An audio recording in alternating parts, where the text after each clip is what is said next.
Magandang umaga sa ating lahat. Narito na ang lagay ng ating panahon, December 31, 2023, araw ng linggo. Makikita natin sa ating latest satellite images na yung northeast monsoon o hanging amihan ay nakakaapekto partikular na sa extreme northern Luzon.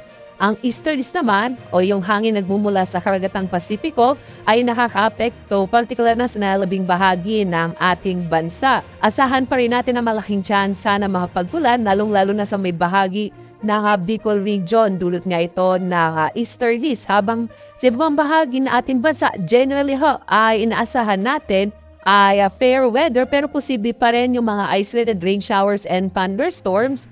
Sa ngayon naman, base sa ating mga pinakahuling datos, ay wala pa rin tayong namomonitor na anumang low pressure area o posible maging bagyo.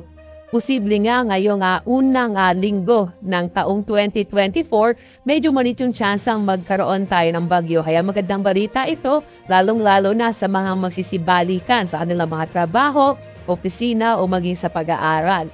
At sana yun nga, dito sa Luzon, inaasahan natin ang malaking tsansa ng mga pagpulan, lalong-lalo na sa mga lalawigan ng Sorsogon, Catanduanes at Albay, dulot ng easterlies, habang mga pulong-pulong mahinang pagbulan ang maaaring maranasan sa Batanes at Babuyan Islands. Sa nalabing bahagi naman ng Luzon, ay asahan pa rin natin ang mga posibilidad ng mga pulong-pulong pagbulan, pagkid at pagpulog, dulot ng mga local thunderstorms, gayon din itong easterlies.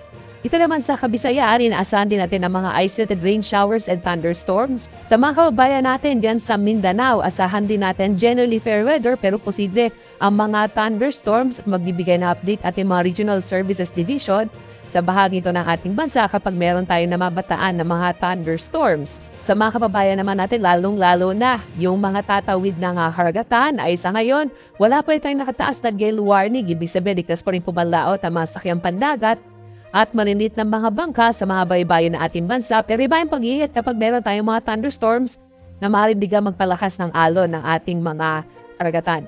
At narito naman nasa magiging lagay ng panahon sa mga susunod na araw sa mga piling mga lugar ng ating bansa, Maynila at Baguio, Legazpi, Metro Cebu at Metro Davao. Kita natin na generally fair pa rin ang mararanasan sa mga susunod na araw.